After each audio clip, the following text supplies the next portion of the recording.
una pregunta para ampliar la mirada. Diálogos entre disciplinas para descubrir el mundo. Con vos, que estás ahí. En tu casa. En las aulas. Con los y las docentes. Nuevas formas de conocer. Otros modos de aprender. Seguimos educando.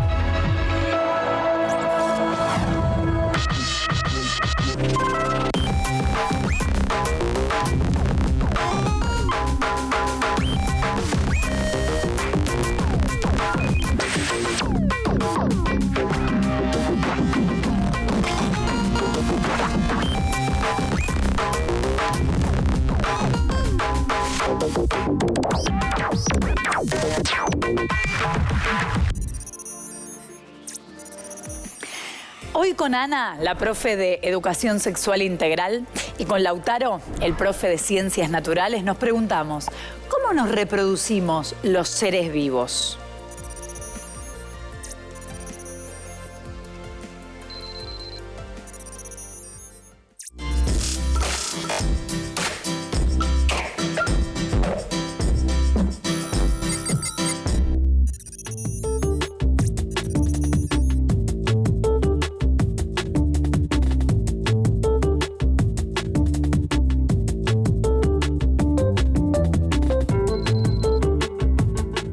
Bueno, está el preservativo que lo usa la gente que tiene pene, sino también está el preservativo para vagina. Píldoras anticonceptivas que deben ingerirse todos los días.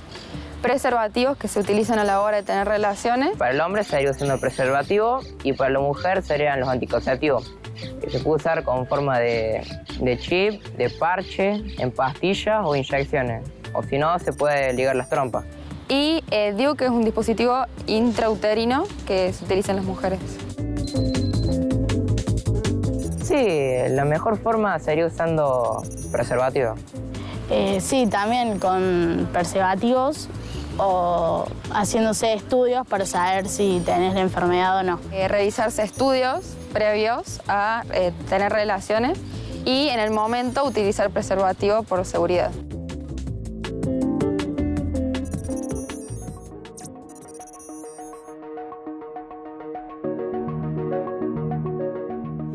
La adolescencia es una etapa donde nuevas experiencias, cambios y sentimientos suelen tener lugar. Como decimos siempre, es el derecho de las y los adolescentes contar con información que les permita vivir de manera cuidada y de manera segura. Contar con información actualizada, validada, que atienda a sus intereses particulares y conocer sus derechos son herramientas claves durante la adolescencia. En este periodo donde las experiencias sexuales se convierten en una realidad, también lo es la aparición de embarazos no intencionales. Entonces, el acceso a los métodos anticonceptivos y la información correcta sobre cómo utilizarlos es un elemento clave. Entre los derechos de las y los adolescentes se incluye el derecho a poder conocer y elegir el método anticonceptivo que prefieran. Esto significa que tienen derecho a acceder a una planificación familiar que sea elegida y decidida desde el deseo y el conocimiento. Los métodos anticonceptivos, además, permiten vivir una sexualidad más segura y son fundamentales para separar la esfera de la sexualidad de la reproducción. La planificación familiar se refiere a la posibilidad que tenemos todas las personas de decidir si tener hijos o no, cuántos tener, cuándo hacerlo y con quién. Es decir, la posibilidad de un embarazo intencional y cuidado, pero también poder decidir que un embarazo, la maternidad, paternidad, no formen parte de tu proyecto de vida. Tenemos el derecho a elegir qué forma parte de ese proyecto de vida y qué no. Sobre este tema tan importante, interesante, complejo, vamos a trabajar hoy y en próximos programas. El objetivo es abordar las diferentes dimensiones que incluye en general un embarazo y poder pensarlo también en la particularidad de la adolescencia. Comencemos por conocer en qué consiste el embarazo, cómo se produce y cómo es su desarrollo. O sea, arrancamos con la reproducción de los seres vivos. La reproducción nos relaciona biológicamente con otros organismos. pero veremos que tiene enormes diferencias, porque en los seres humanos esta función reproductiva es mucho más que cuestiones meramente biológicas. Está atravesada por elementos culturales, políticos, económicos y emocionales que nos interpelan como personas. Pensemos en la reproducción como una de las funciones de los seres vivos que desde un punto de vista evolutivo permite asegurar la descendencia de una especie. Es decir, que de un ser vivo pueda surgir otro que heredará su material genético y por eso será parecido. La reproducción es un proceso biológico característico de todas las formas de vida conocidas. Aunque la reproducción no resulta imprescindible para que un determinado individuo sobreviva, es esencial para el mantenimiento de la especie.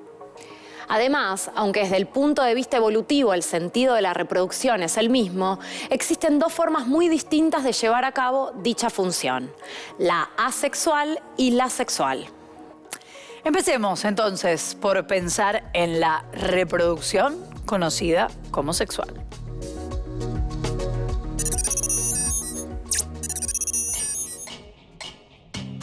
La reproducción sexual requiere de la fusión de dos gametas o células sexuales, un óvulo y un espermatozoide. Estas células o gametas se originan por un tipo de división celular conocido como meiosis. En el proceso de reproducción sexual se unen en un proceso denominado fecundación. Si las células sexuales son aportadas por dos individuos distintos, el proceso se denomina fecundación cruzada. En cambio, si provienen de un mismo organismo, denominado hermafrodita, el proceso se conoce como autofecundación. Este último se lleva a cabo en algunas plantas y animales. Por ejemplo, en los tomates, los pimientos, el maíz, las babosas, los caracoles y las esponjas marinas, entre otros.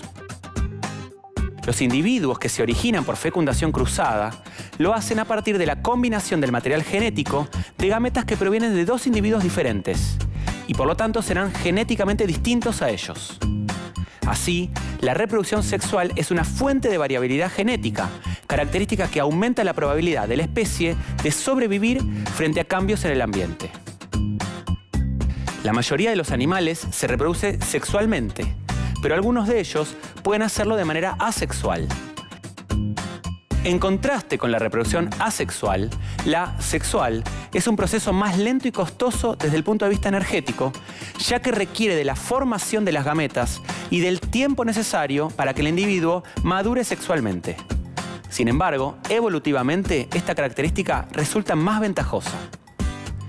La reproducción asexual es frecuente en los organismos unicelulares y en algunos pluricelulares.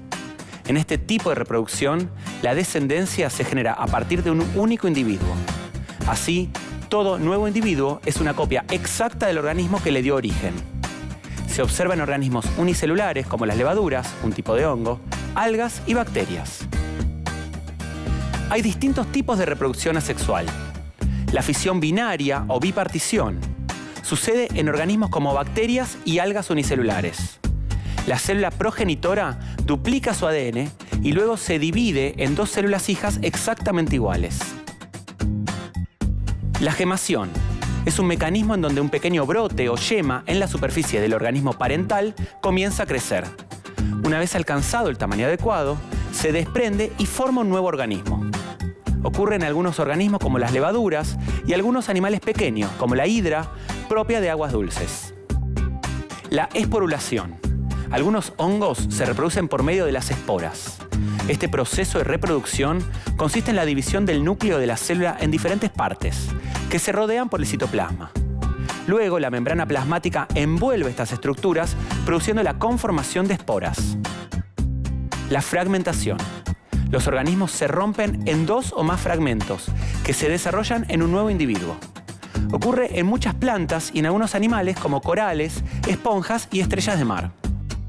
Esta estrella de mar ha perdido su brazo. El fragmento crece y se convierte en un nuevo individuo, mientras que el progenitor vuelve a formar su brazo perdido. La partenogénesis es un tipo de reproducción muy particular, considerada en muchos casos por fuera de la clasificación sexual o asexual. En este caso, un embrión se desarrolla a partir de una célula no fecundada. Ocurre en invertebrados, en algunos peces, anfibios, abejas y reptiles. la reproducción sexual no es mejor que la reproducción asexual y viceversa. Ambos tipos de reproducción existen en los diversos organismos que habitan nuestro planeta. Esto no sugiere que cada tipo de reproducción proporciona alguna ventaja evolutiva. Por ejemplo, la reproducción asexual ocurre rápidamente, pero dado que toda la descendencia tiene la misma información genética, los individuos son más susceptibles a las enfermedades. Por otro lado, la reproducción sexual permite la variabilidad genética, pero la gestación generalmente lleva bastante tiempo y requiere una inversión parental importante. La inversión parental se define como todo aquello que un progenitor hace por una cría, que aumenta sus posibilidades de reproducción y supervivencia, mientras que disminuye la capacidad del progenitor de producir otras crías en el futuro.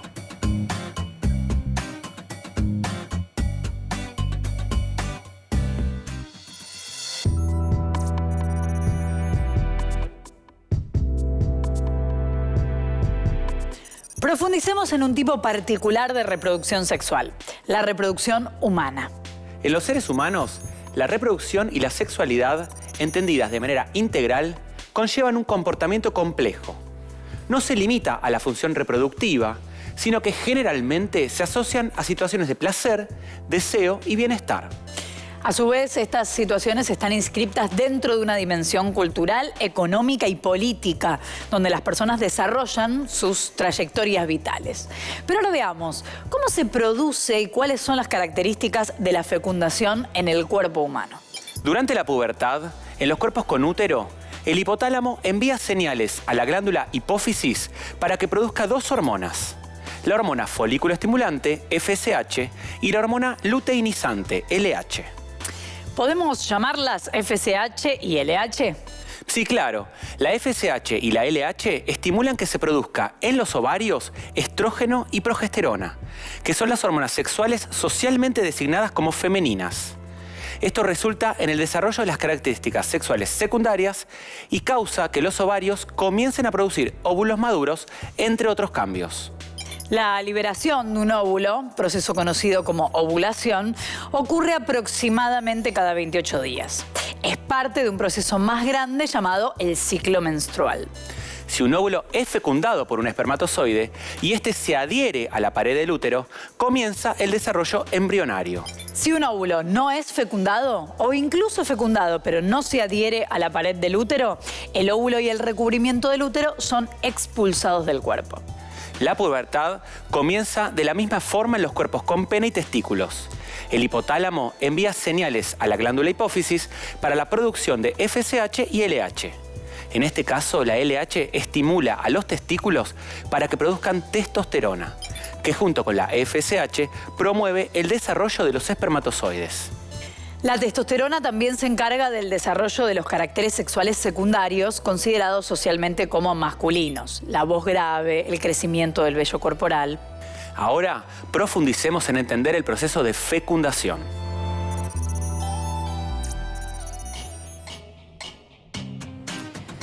La fecundación es el proceso en el que los gametos, óvulo y espermatozoide, se fusionan para formar una célula llamada cigoto.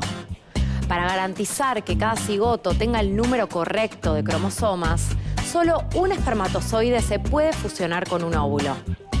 La fecundación, biológicamente, ocurre en las trompas uterinas cuando un espermatozoide fusiona su membrana y vuelca su material genético dentro del óvulo. Una vez fecundado, el óvulo se pega al recubrimiento del útero. Con el tiempo, se convierte en una masa de células y sigue desarrollándose en el útero. ¿Cuáles son las etapas de desarrollo humano? Podríamos definirlas en 4 grandes etapas. Etapa de cigoto. El cigoto se forma cuando el espermatozoide y el óvulo se fusionan. Etapa de blastocisto. El cigoto unicelular se comienza a dividir en una masa sólida de células. Luego se convierte en una masa hueca de células llamada blastocisto y se adhiere al recubrimiento del útero. Etapa embrionaria. Comienzan a surgir los principales órganos internos y características externas. Se forma el embrión. En esta etapa aparecen el corazón, el cerebro y la médula espinal. Los brazos y piernas se comienzan a desarrollar. Etapa fetal. Cuando las características formadas del embrión comienzan a crecer y desarrollarse, el organismo se considera un feto. Durante este tiempo, las estructuras se diferencian y especializan. En situaciones donde, por alguna causa, no es posible o deseable que la fecundación ocurra en las trompas uterinas, se puede optar por lo que se conoce como técnicas de fertilización asistida. En Argentina, desde junio de 2013, contamos con la Ley 26.862 de reproducción médicamente asistida, la cual tiene por objeto garantizar el acceso integral a los procedimientos y técnicas de reproducción médicamente asistida. Esto comprende las técnicas de baja y alta complejidad, que incluyen o no la donación de gametos y o embriones. El procedimiento debe ser cubierto por el sistema público y privado de salud, incluidos en el programa médico obligatorio. Esta ley brinda la cobertura integral e interdisciplinaria del abordaje, el diagnóstico, los medicamentos, las terapias de apoyo, los procedimientos y las técnicas que la Organización Mundial de la Salud define como de reproducción médicamente asistida. Tiene derecho a acceder a estos procedimientos y técnicas toda persona mayor de edad que, de plena conformidad con lo previsto en la Ley 26.529 de Derechos del Paciente en su relación con los profesionales e instituciones de la salud, haya explicitado su consentimiento informado. Es decir, la declaración de voluntad suficiente emitida luego de recibir información clara, precisa y adecuada respecto del procedimiento.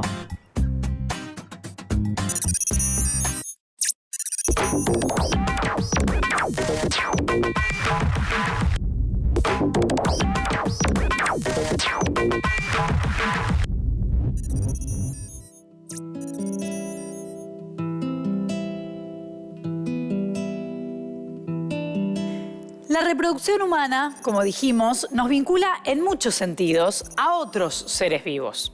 Las personas nos incluimos en el grupo de los mamíferos porque, a diferencia de lo que ocurre con otras especies, tanto la fecundación como el desarrollo del feto ocurren dentro del cuerpo. También compartimos la posibilidad de la lactancia como primer alimento de la cría. Todos esos momentos, en el caso de las personas, están atravesados por significados y rituales afectivos, emocionales, culturales y políticos.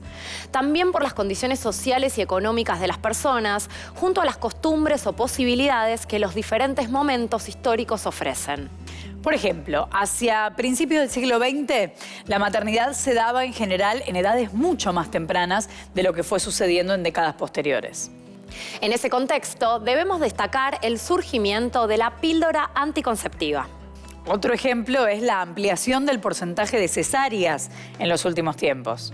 Aclaremos que la cesárea es un procedimiento quirúrgico destinado a resolver problemas durante el proceso de nacimiento. En los casos indicados, es una intervención eficaz e irreemplazable. Fuera de esas indicaciones precisas, como toda intervención quirúrgica, supone riesgos. Su incremento notorio en los últimos años está asociado, por ejemplo, a decisiones médicas de adaptar los ritmos fisiológicos que un parto implica a las exigencias sanatoriales. Y también al apuro de las y los profesionales que muchas veces programan los nacimientos según conveniencia de su agenda. Pero un nacimiento no es, ni debería ser, una operación a conveniencia. ¿Qué pasa si pensamos en la alimentación de las y los recién nacidos en los últimos tiempos? ¿También se fue adaptando y acomodando a los contextos? En otros momentos, la lactancia materna era el alimento indudable de la primera infancia, pero hoy esto está en discusión. Principalmente porque no todas las personas desean lo mismo en relación con su cuerpo, su modo de ejercer la maternidad y paternidad. Desde una perspectiva de derechos, es importante destacar que los derechos sexuales y reproductivos son parte de los derechos humanos básicos.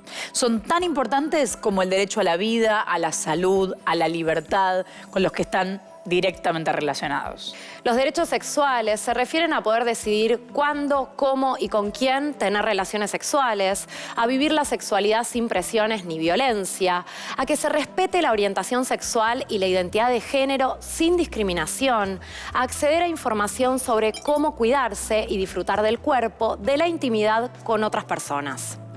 Respecto a los derechos reproductivos, todas las personas tenemos derecho a decidir en forma autónoma y sin discriminación si tener o no tener hijas o hijos, con quién, cuántos, cada cuánto tiempo.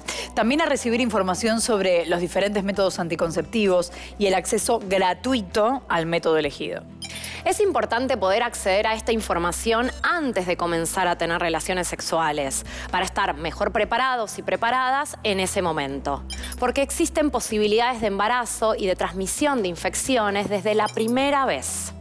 La atención de la salud respetuosa y de calidad durante el embarazo, el parto y el posparto, así como en situaciones de post-aborto, también están contempladas dentro de los derechos reproductivos.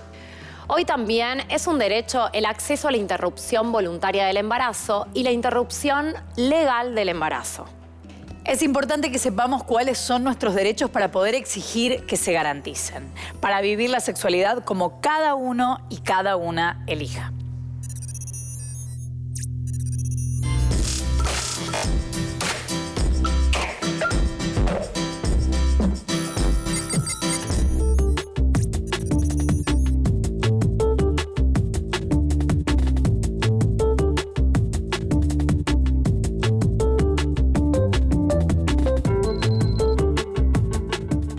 Un derecho sexual es decidir por mi cuerpo si yo quiero hacer o no tener relaciones sexuales. Tengo derechos sobre mi propio cuerpo y que tengo derecho a recibir atención médica. La privacidad, la libertad de tu cuerpo y la libertad de tu sexualidad. Poder elegir lo que vos quieras hacer. Si yo quiero, no quiero tener un hijo, o si no, sí.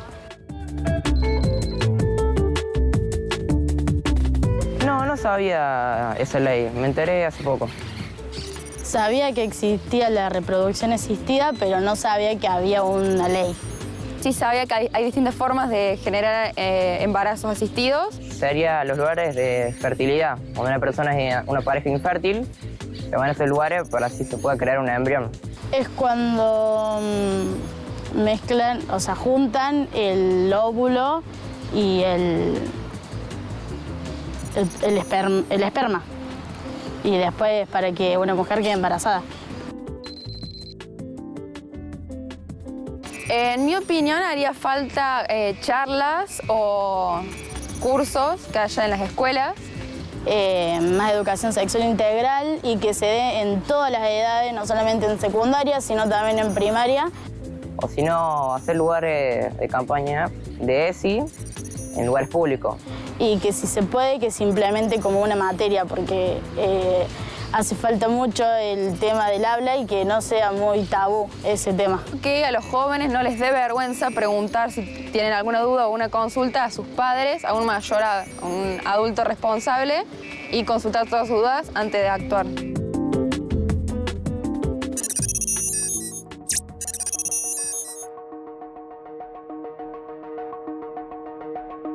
Vimos que el acceso a la información sobre salud sexual y reproductiva en la adolescencia es muy importante.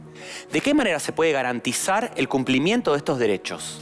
Desde el Estado, los Ministerios Nacionales de Salud, de Desarrollo Social y de Educación crearon el Plan ENIA, que fue pensado para sensibilizar sobre la importancia de prevenir el embarazo no intencional en la adolescencia. Y para potenciar el ejercicio de los derechos sexuales y reproductivos en la adolescencia.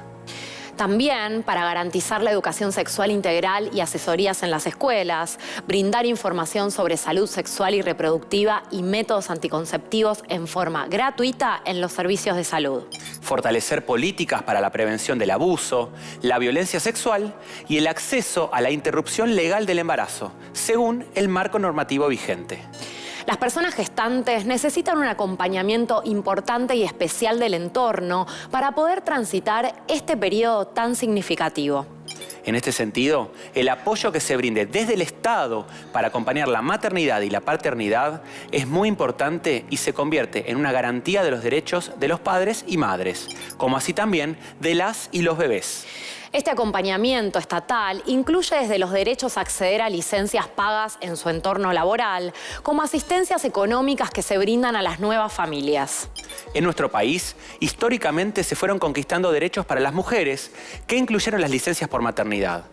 Respecto a la paternidad, existen aún hoy resistencias de varios sectores para que los varones puedan acceder a licencias, que le permitan acompañar la crianza en los primeros tiempos de vida de su hijo o hija. La licencia por paternidad sería un gran avance y logro, ya que garantizaría derechos a ambos progenitores. Se traduciría en una mayor igualdad de género al poder repartir de manera más equitativa las tareas de cuidado. Por otro lado, también es importante visibilizar las problemáticas asociadas con las licencias por maternidad y o paternidad en los casos de parejas no heterosexuales. La extensión y modificación de las licencias legales por maternidad y o paternidad es un reclamo de varios sectores de la sociedad, particularmente del movimiento feminista que lucha por la inclusión de la perspectiva de género en el tratamiento de las leyes. El pasado 17 de junio, el Senado de la Nación dio dictamen a un proyecto para ampliar las licencias de maternidad y paternidad. Se trata de un proyecto consensuado entre más de 20 iniciativas, que tiene como objetivo modificar el actual régimen de estas licencias. La propuesta incorpora licencias por adopción, nacimiento de hija o hijo prematuro y fertilización asistida. También amplía de 45 a 50 días la prohibición de trabajar antes y después del nacimiento para la madre y otorga 10 días posteriores al nacimiento de licencia para el otro progenitor. Desde el año 2000 se encuentra vigente en nuestro país la Ley 25.273, que creó un régimen especial de inasistencias justificadas por razones de embarazo para alumnas en todos los establecimientos educativos del país. En el marco de la ampliación de los derechos sexuales en nuestro país, el 14 de enero de 2021 fueron promulgadas las leyes de interrupción voluntaria del embarazo y el Plan de los 1000 días, luego de su sanción en el Congreso Nacional el 30 de diciembre de 2020. El Plan de los 1000 días ofrece acompañamiento y asistencia en el embarazo y durante los primeros 3 años de vida de los niños y las niñas a todas las personas gestantes que no cuenten con los recursos necesarios o se encuentren transitando situaciones específicas contempladas por el plan. El objetivo es bajar la mortalidad, malnutrición y desnutrición, así como prevenir la violencia y proteger el desarrollo emocional y físico. Sus puntos principales son: la asignación universal por embarazo pasará a tener de 6 mensualidades a 9 para abarcar la totalidad de la gestación. Se amplía el pago por nacimiento y por adopción a quienes reciben la asignación universal por hijo, hasta ahora excluidas de este beneficio. Se prevé la provisión pública y gratuita de productos esenciales durante el embarazo y para la primera infancia como medicamentos, vacunas, leche y alimentos.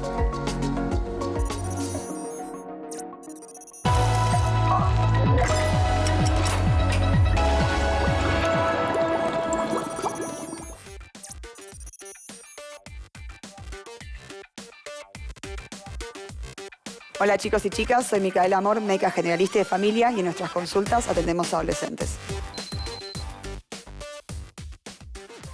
Las principales causas de embarazo en adolescentes en la Argentina incluyen, por un lado, la falta de acceso a métodos anticonceptivos, la falta de acceso a una educación sexual integral plena y por el otro, una parte más bien cultural.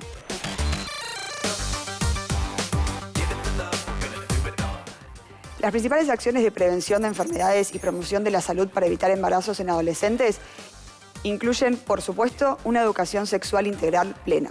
Eso significa que en todas las instancias de educación haya educación sexual integral, no solamente jornadas aisladas.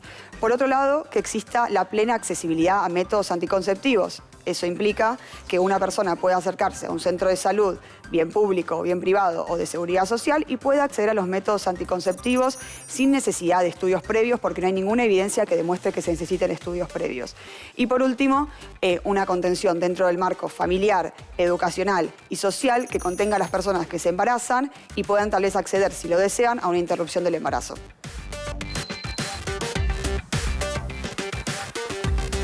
Los chicos y las chicas pueden interiorizarse sobre medidas de cuidados desde el ámbito familiar, por supuesto, desde el ámbito salud, o sea, el sanitario. Cuando uno va a una consulta, no necesariamente solo en la consulta ginecológica hay que hacer la acción anticonceptiva. Cualquier médico, médica o parte del equipo de salud puede ocuparse de hacer una prevención acerca de métodos anticonceptivos, una educación en métodos anticonceptivos y también, por supuesto, en las jornadas de educación sexual integral o en cualquier materia. La verdad es que docentes y profesionales de la salud deberían estar preparados para recibir consultas acerca de la sexualidad y la anticoncepción. ¿Para qué? Para prevenir el embarazo adolescente.